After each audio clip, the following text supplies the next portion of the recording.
जय हिंद साथियों, आज हमारा जीएस का प्रैक्टिस सेट नंबर 2 है। जैसा कि हमने आपको बताया था कि यह जो प्रैक्टिस सेट है ना, ये यूपीपी री एग्ज़ाम के लिए है। ठीक है, मतलब उत्तर प्रदेश पुलिस कांस्टेबल जो री एग्ज़ाम होने वाला है उसके लिए है। चलिए आते हैं अपने पहले क्वेश्चन पे। अर्थात देखिए 1 से लेकर 37 तक तो हिंदी क्वेश्चन थे, उसको हमने सॉल्व किया। अब साथियों 38 नंबर से जो है ना हमारे जीएस वाले क्वेश्चन स्टार्ट है। ठीक है, यहाँ से इसको हम सॉल्व करते हैं। क्वेश्चन नंबर 38 क्या कह रहा है कि हाल ही में भारत और बांग्लादेश ने, ठीक है, हाल ही में भारत और बांग्लादेश ने संयुक्त अभ्यास, ठीक है, जिसको हम बोंगो सागर 23 और समन्वित गश्त कॉर्पेट का आयोजन कहाँ किया है। ठीक है, कहाँ किया तो साथ ही इसको विशाखापट्टनम में किया है। कहाँ पे? विशाखापट्टनम में। ठीक है, चलिए आते हैं अपने अगले क्वेश्चन पे। कह रहा भारत की पहली मानव युक्त पनडुब्बी का नाम क्या है? इसका नाम है मत्स्य 6000। कितना है? मत्स्य 6000। ठीक है, क्वेश्चन नंबर 40 कह रहा हाल ही में किस भारतीय जोड़ी ने कोरिया ओपन 2023 का खिताब अपने नाम पर किया है?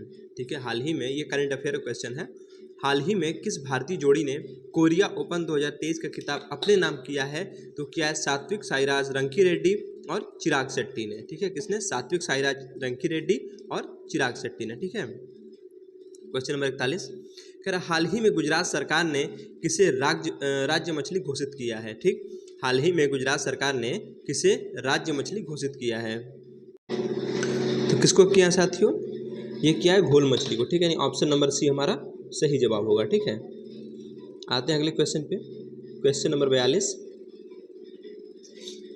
कह रहा कनाडा इंडिया, ठीक है, कनाडा इंडिया फाउंडेशन द्वारा ग्लोबल इंडियन अवार्ड से सम्मानित होने वाली, ठीक है, पहली भारतीय महिला कौन है? तो कौन है वो? सुधा मूर्ति जी हैं। कौन? सुधा मूर्ति जी। अर्थात ऑप्शन नंबर डी बिल्कुल हमारा सही है। ठीक है, आते अगले क्वेश्चन पे। क्वेश्चन नंबर 43 क्या कह रहा है? कह रहा निम्नलिखित में से उत्तर प्रदेश का कौन सा जिला राष्ट्रीय राजधानी क्षेत्र, जिसको हम एनसीआर के नाम से जानते हैं, में शामिल है? ठीक है, पहली बात ये समझिए कि एनसीआर का फुल फॉर्म होता क्या है। इसको साथियों हम नेशनल कैपिटल रीजन के नाम से जानते हैं। किसके नाम से? नेशनल कैपिटल रीजन, मतलब राष्ट्रीय राजधानी क्षेत्र। ठीक है, अच्छा, इसके अंतर्गत देखिए 8 जो यूपी के 8 जनपद हैं वो आते हैं। ठीक है, कौन कौन से जनपद आते हैं?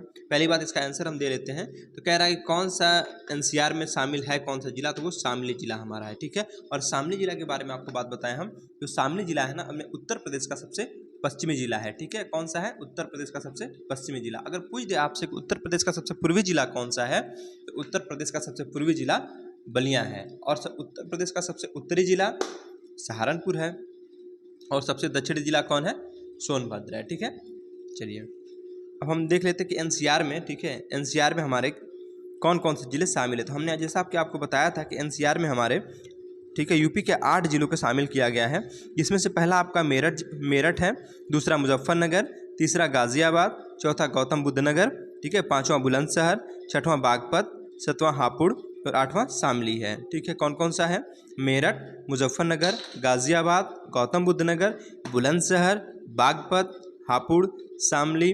ठीक है, ये 8 जनपद जो हमारे किसमें? एनसीआर में शामिल है। राइट,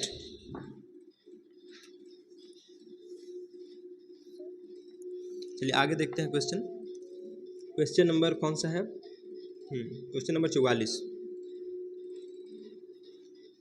कह रहा Uttar Pradesh armed constabulary act किस वर्ष पारित किया गया था? उत्तर प्रदेश ठीक है, आर्म्ड कांस्टेबलरी एक्ट किस वर्ष पारित किया गया था?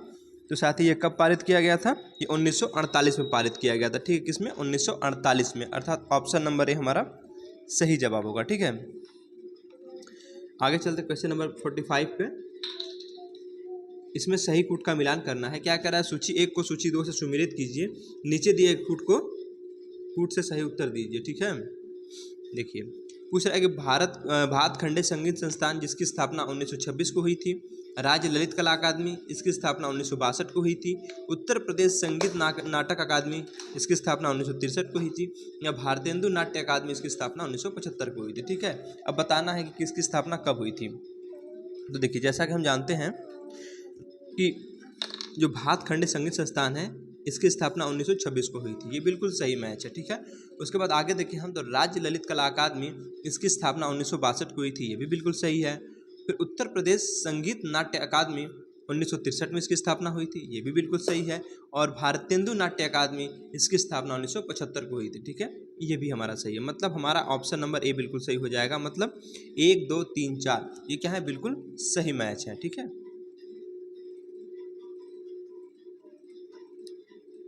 क्वेश्चन नंबर 46,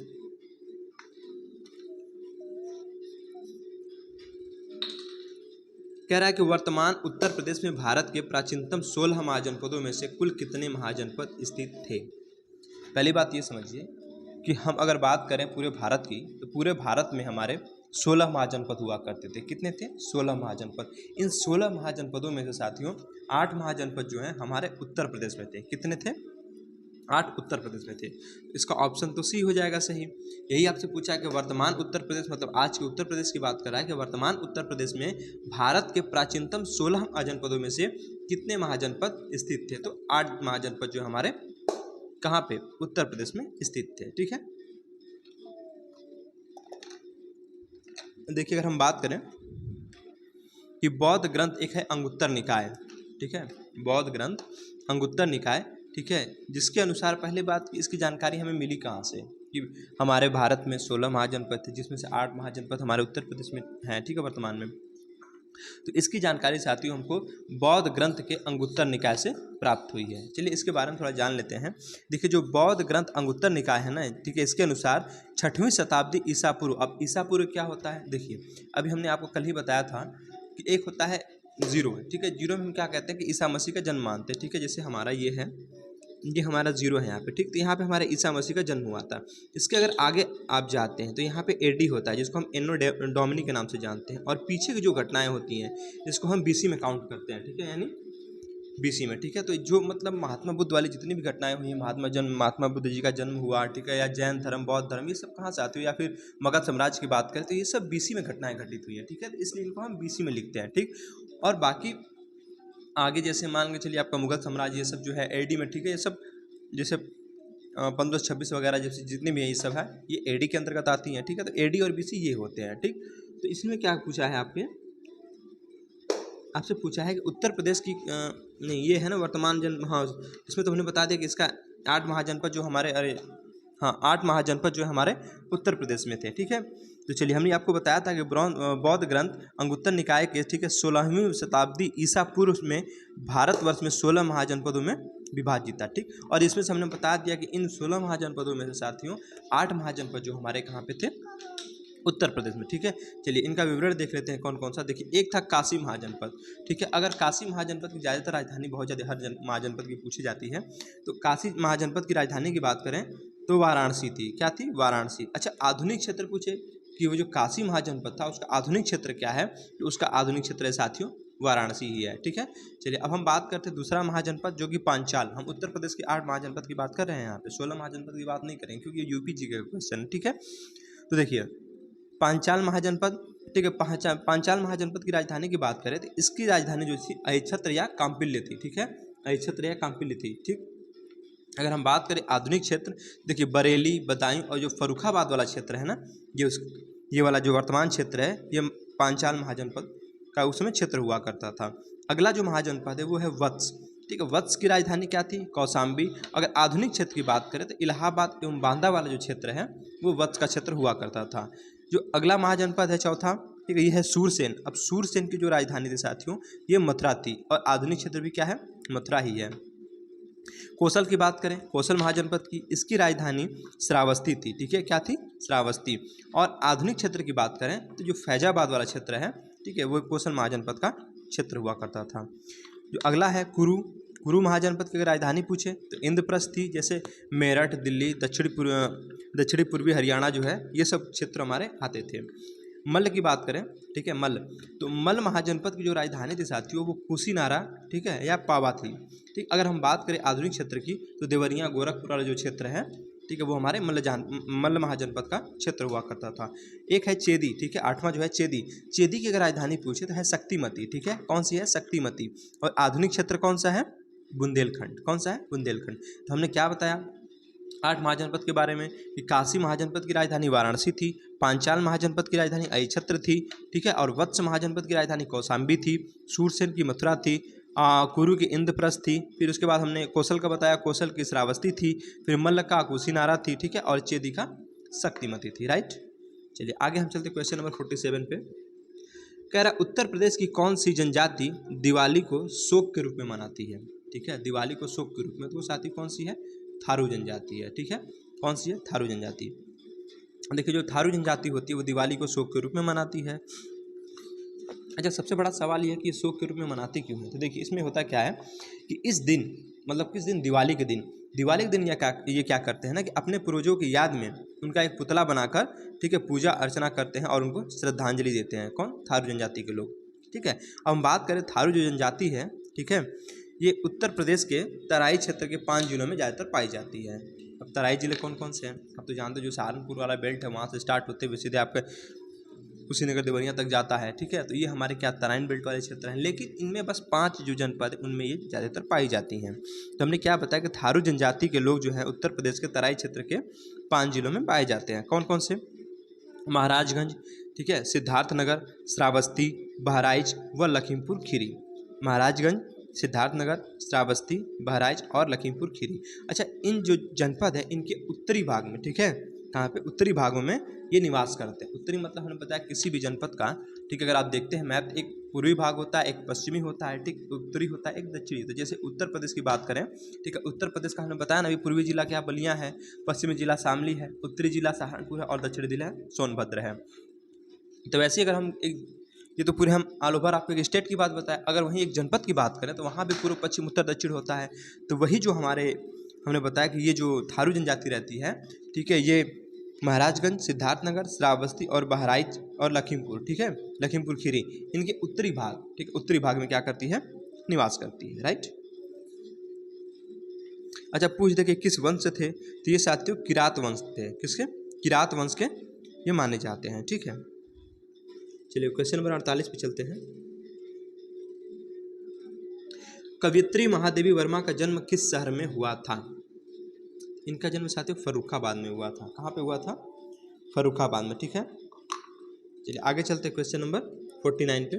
निम्नलिखित में से किसके द्वारा जीवन रक्षा के लिए प्रधानमंत्री का पुलिस पदक प्रदान किया जाता है। तो ये साथियों किसके द्वारा, गृह मंत्रालय के द्वारा किया जाता है, ठीक है। क्वेश्चन नंबर 50 कह रहा है निम्नलिखित कथनों को पढ़ें और सही विकल्प चुनें। देखिए पहला कथन क्या कह रहा है कि बोबिली वीणा कर्नाटक शास्त्रीय संगीत में इस्तेमाल किया जाने वाला एक वृहद खिंचाव वाला, ठीक है, तंतु वाद्य यंत्र है। बिल्कुल सही बात है।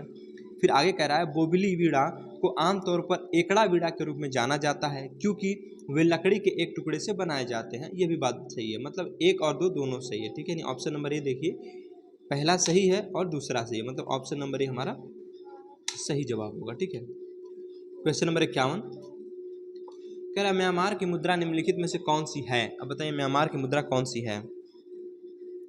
तो म्यांमार की मुद्रा कौन सी साथियों, क्यात है। क्या है, क्यात, ठीक है। तो म्यांमार की मुद्रा क्यात है।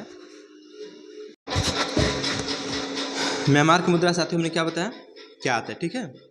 चलिए आगे देख लेते हैं हम।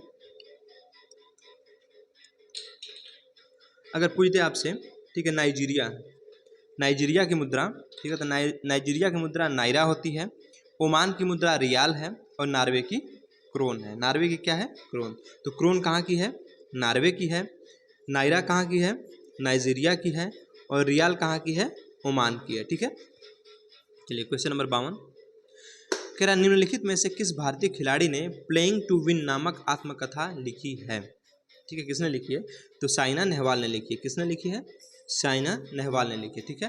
चलिए आगे हम बात कर लेते हैं कि देखिए अगर हम बात करें सानिया मिर्जा की, तो सानिया मिर्जा की आत्मकथा कौन सी है, एस अगेंस्ट ऑड, ठीक है, एंस, ठीक है। सानिया मिर्जा कौन सी है, एस अगेंस्ट ऑड्स है, ठीक है। चलिए आगे हम बात करते हैं कि आगे हमारे कहाँ पे सानिया नेहवाल, ठीक है। हाँ, अगर हम बात करें सचिन तेंदुलकर जी की, तो इनकी आत्मकथा है प्लेइंग इट माई वे, ठीक। युवराज सिंह की है the test of my life और कपिल देव की है straight from my heart.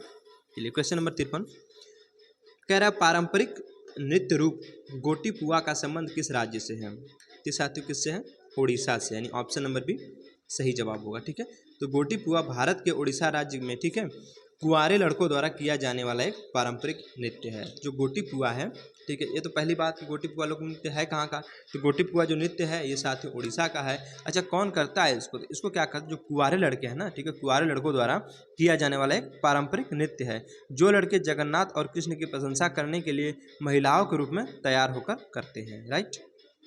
Question number 54 कह रहा भारतीय स्कीइंग और पर्वतारोहण संस्थान कहाँ स्थित है।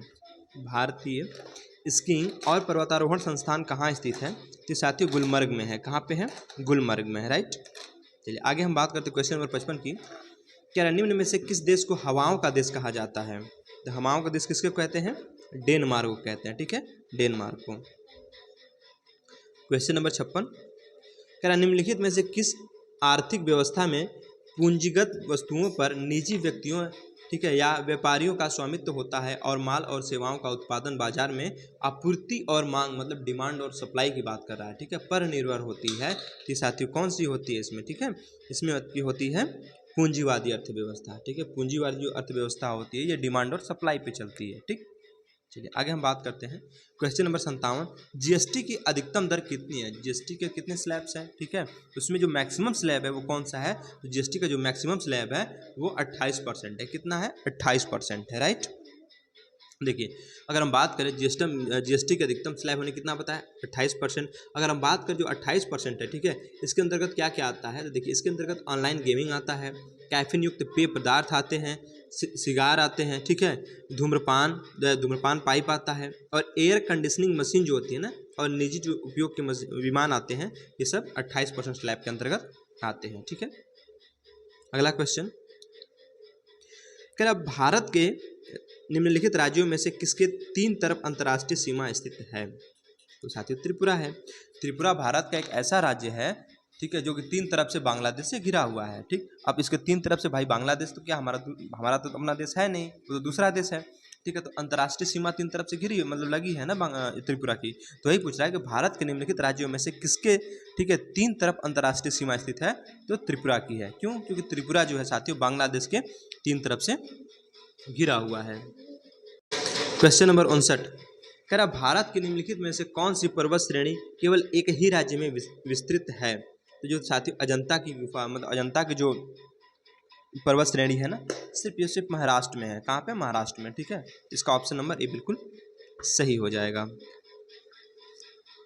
चलिए हम बात करते हैं क्वेश्चन नंबर 60 की। कह रहा निम्नलिखित में से किस द्वीप को वादे की भूमि के रूप में जाना जाता है, तो वादे की भूमि के रूप में किसको जाना जाता है, मिंडानाओ को। किसको, मिंडानाओ को। ठीक है, क्वेश्चन नंबर 61 निम्नलिखित विकल्पों में से कौन सा एक सुमेलित नहीं है, pygmy Congo basin, Angami Nagaland Bharat, Inu Japan, या खिर्गिज सूडान।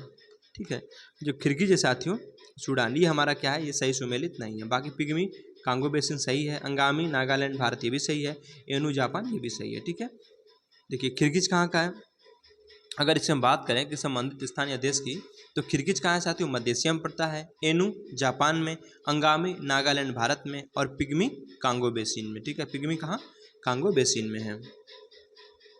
क्वेश्चन नंबर 62 कह रहा पार्श्वनाथ जो कि एक क्षत्रिय तथा बनारस के राजा अशोकसेन के पुत्र थे, वह कौन से जैन तीर्थंकर थे।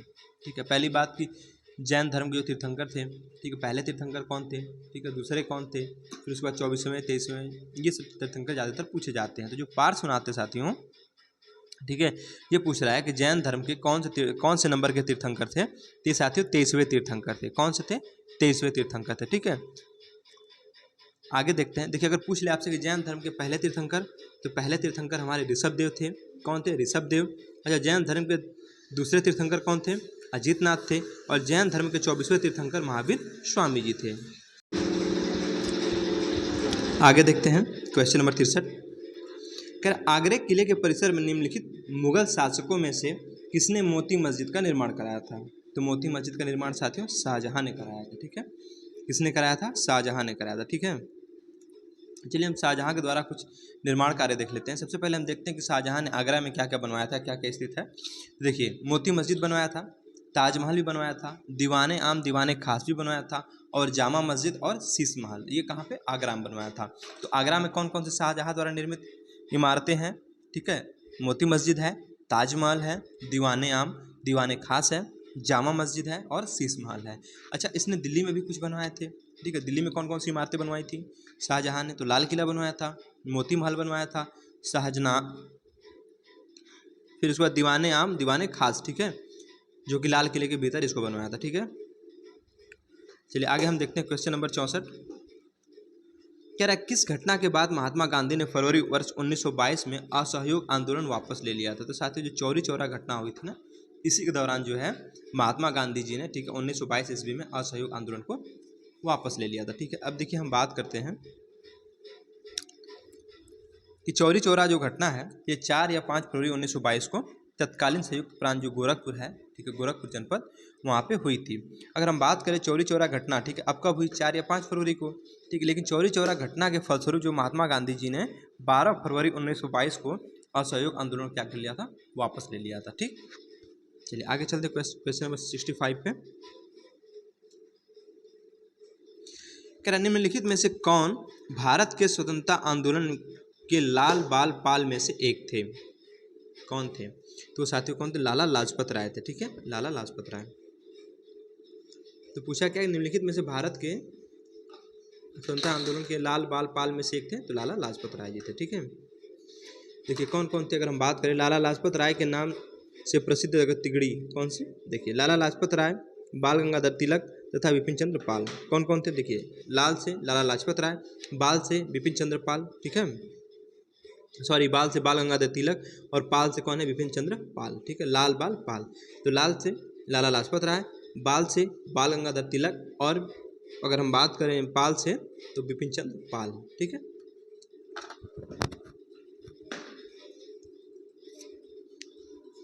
जो ये लाल बाल पाल थे ना, ठीक है, लाल बाल पाल, ये भारतीय राष्ट्रीय कांग्रेस के जो उग्रवादी मतलब गरम दल के नेता होते हैं उनसे संबंधित थे। राइट, चलिए क्वेश्चन नंबर 66 पे चलते हैं। कह निम्नलिखित में से भारत सरकार के किस अधिनियम के साथ मॉन्टेग्यू चम्सफोर्ड सुधारों ने प्रांतों में द्वैत शासन की शुरुआत की थी? द्वैत शासन। ठीक है, फिर से एक बार देख लीजिए। कह रहा है निम्नलिखित में से भारत सरकार के किस अधिनियम, ठीक है, के साथ मॉन्टेग्यू चम्सफोर्ड सुधारों ने प्रांतों में द्वैत शासन की शुरुआत की थी? तो किसने की थी साथियों? ये भारत सरकार अधिनियम 1919। कौन सा? भारत सरकार अधिनियम 1919, यानी ऑप्शन नंबर सी बिल्कुल सही है। अब हम चलते हैं अपने अगले क्वेश्चन पे, क्वेश्चन नंबर 67। कह रहा भारतीय संविधान का कौन सा भाग मूल अधिकारों से संबंधित है? कौन सा भाग? देखिए भाग जो 3 है ना, ये फंडामेंटल राइट्स को बताता है। ठीक है, अब सबसे बड़ी चीज़ ये कि भाग 3 तो मान लिया हम ये जान गए कि भाग 3 जो हमारा ये मूल अधिकार से संबंधित है। भाग 1, भाग 2 में क्या है और भाग 4 में क्या है? तो देखिए भाग 1 में क्या है? संघ और उसका राज्य क्षेत्र है। भाग 1 में क्या है साथियों? संघ और उसका राज्य क्षेत्र है। भाग 2 में क्या है? नागरिकता है, ठीक है, सिटीजनशिप। और भाग 3 में हमने मूल अधिकार बता ही दिया आपको। भाग 4 में क्या है? राज्य के नीति निर्देशक तत्व हैं, यानी DPSP जिसको हम बोलते हैं। ठीक है, तो मौलिक अधिकार किस में है? भाग 3 के अंतर्गत है। भाग 1 में क्या है? संघ और उसका राज्य क्षेत्र है। भाग 4 में क्या है? DPSP है। भाग 2 में क्या है? नागरिकता है। राइट,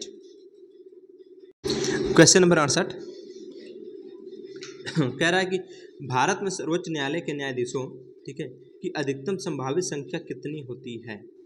भारत में सर्वोच्च न्यायालय की बात कर रहे हैं यहाँ पे। भारत में सर्वोच्च न्यायालय के न्यायाधीशों, यानी भारत के जो मुख्य न्यायाधीश सहित, ठीक है, भारत के जो मुख्य न्यायाधीश उनके सहित किस अधिकतम संभावित संख्या कितनी होती है? ठीक है, तो इनकी जो संभावित संख्या होती है ये कितनी होती है? 34 होती है। कितनी? 34। ठीक है,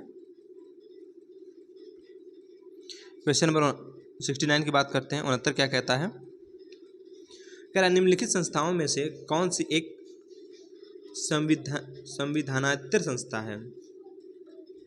संविधानेतर संस्था है। ठीक है, निम्नलिखित संस्थाओं में से कौन सी एक संविधानेतर संस्था है? तो कौन सी है वो हमारे साथी कौन सी है? नीति आयोग। कौन सी? नीति आयोग, यानी ऑप्शन नंबर ए बिल्कुल सही जवाब होगा। देखिए क्वेश्चन नंबर 70 की बात करते हैं। कह रहा है GST, जिसको हम गुड्स एंड सर्विस टैक्स के नाम से जानते हैं। किस नाम से? गुड्स एंड सर्विस टैक्स, मतलब वस्तु एवं सेवा कर। ठीक है, वस्तु एवं सेवा कर। कह रहा है GST परिषद का अध्यक्ष निम्नलिखित में से कौन होता है? बताइए कौन होता है? जो केंद्रीय वित्त मंत्री होता है ना साथियों, केंद्रीय वित्त मंत्री, ये हमारे क्या होता है, जीएसटी ठीक है परिषद का अध्यक्ष होता है। कौन होता है, केंद्रीय वित्त मंत्री। अगर हम बात करें जीएसटी की तो देखिए जो जीएसटी है ना, जीएसटी को 101वें संविधान संशोधन अधिनियम 2016 के रूप में ठीक है अधिनियमित किया गया था, राइट। अगर आगे हम बात करें जीएसटी परिषद का अध्यक्ष, मैंने आपको बता ही दिया कि केंद्रीय जो वित्त मंत्री हैं वो होते हैं, ठीक है। अच्छा, अगर पूछ दे कि वर्तमान में केंद्रीय वित्त मंत्री कौन है, तो वर्तमान में जो केंद्रीय वित्त मंत्री हैं वो हमारी श्रीमती निर्मला सीतारमण जी हैं, ठीक है, जो कि जीएसटी परिषद की क्या है, अध्यक्ष है। तो वर्तमान में जीएसटी परिषद के अध्यक्ष कौन है, निर्मला सीतारमण है। अगर वैसे पूछ दे आपके जीएसटी परिषद का अध्यक्ष कौन होता है, जो केंद्रीय वित्त मंत्री, ठीक है, जो तत्कालीन केंद्रीय वित्त मंत्री होते हैं वो होते हैं। और वर्तमान में हमारे केंद्रीय वित्त मंत्री कौन है, हमारी श्रीमती निर्मला सीतारमण जी है, ठीक है। तो हमारे क्या है, ये जीएसटी परिषद के वर्तमान में अध्यक्ष हैं। चलिए क्वेश्चन नंबर 71 पे आते हैं। कहता निम्नलिखित में से कौन लोकसभा के प्रोटेम अध्यक्ष की नियुक्ति करता है, ठीक है। निम्नलिखित में से कौन लोकसभा के प्रोटेम स्पीकर ठीक अध्यक्ष की नियुक्ति करता है, बताइए कौन करता है इसमें। जो भारत के राष्ट्रपति होते हैं ना, वो क्या करते हैं, नियुक्ति करते हैं, यानी ऑप्शन नंबर सी बिल्कुल सही होगा। क्वेश्चन नंबर 72 कह रहे मानव रक्त का पीएच मान कितना होता है, मानव रक्त का पीएच मान कितना होता है, तो मानव रक्त का पीएच मान 7.4 होता है। कितना होता है, 7.4 होता है, ठीक है, यानी ऑप्शन नंबर ए बिल्कुल सही है, ठीक है। अच्छा, अगर हम ऑल ओवर बात करें, देखिए जो मानव रक्त का जो पीएच होता है ना, पीएच मान ये 7.35 से लेकर 7.45 के बीच होता है। अतः रक्त क्षारीय प्रकृति का होता है। तो इस कारण क्या हमारा हो गया, रक्त क्षारीय प्रकृति का हो जाता है, ठीक है। चलिए आगे हम देख लेते हैं। क्वेश्चन नंबर 73 कह रहा है भूकंप की तीव्रता मापने के लिए किसका प्रयोग किया जाता है, रिक्टर स्केल का किया जाता है, ठीक है, ऑप्शन नंबर सी सही है। तो भूकंप की तरंगों की तीव्रता मापने के लिए रिक्टर स्केल का प्रयोग किया जाता है। हवा की गति मापने के लिए अगर पूछे तो एनीमोमीटर का प्रयोग किया जाता है, ठीक है, हवा की गति मापने के लिए एनीमोमीटर का प्रयोग किया जाता है। जल की सतह पर तेल की उपस्थिति ज्ञात करने के लिए, जो जल है उसकी सतह पर तेल की जो उपस्थिति ज्ञात करने के लिए, ठीक है, ग्रेविमीटर का प्रयोग किया जाता है, ठीक। अच्छा, पूछे भूमिगत जल के दबाव का मापन के लिए, जो भूमिगत जल दबाव है, ठीक है, भूमिगत जल के दबाव का मापन करने के लिए, ठीक है, किस यंत्र का प्रयोग करते हैं, तो हम पीजोमीटर का प्रयोग करते हैं। किसका, पीजोमीटर का, राइट। क्वेश्चन नंबर 74 निम्नलिखित में से कौन सा एक जीवाणु जनित रोग है, बताइए कौन सा एक जीवाणु जनित रोग है। जो कुष्ठ रोग है साथियों, हमारा क्या है, ये जीवाणु जनित रोग है, ठीक है। अच्छा, इसमें क्या होता है, देखिए कुष्ठ रोग में, कुष्ठ रोग जो है जीवाणु जनित रोग है, ठीक है। इसमें क्या होता है, त्वचा जो है सफ़ेद रंग की हो जाती है। कैसे हो जाती है, त्वचा सफ़ेद रंग की हो जाती है। इबोला एवं रेबीज वायरस जनित बीमारी है, ठीक है। इबोला एवं रेबीज जो है, जिसको हम हाइड्रोफोबिया कहते हैं, ये वायरस जनित बीमारी है, ठीक। अगर मलेरिया की बात करें, मलेरिया प्रोटोजोआ में होने वाली बीमारी है, ठीक है, मलेरिया प्रोटोजोआ से होने वाली बीमारी है, जिसकी वाहक जो कौन होती है, मादा एनाफिलिस मच्छर होती है, ठीक है, पुरुष नहीं मादा। क्वेश्चन नंबर 75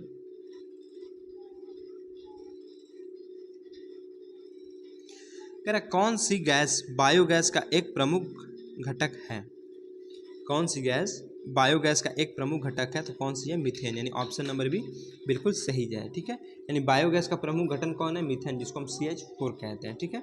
बायोगैस में मीथेन 55%, ठीक है, से 55% से लेकर 75% तक, और कार्बन डाइऑक्साइड जिसको हम CO2 के नाम से जानते हैं, ये 25% से लेकर 50%, और कुछ मात्रा में हाइड्रोजन, ठीक है, नाइट्रोजन और हाइड्रोजन सल्फाइड यानी H2S, कार्बन मोनोऑक्साइड यानी CO, और अमोनिया यानी NH3 पाई जाती है, राइट।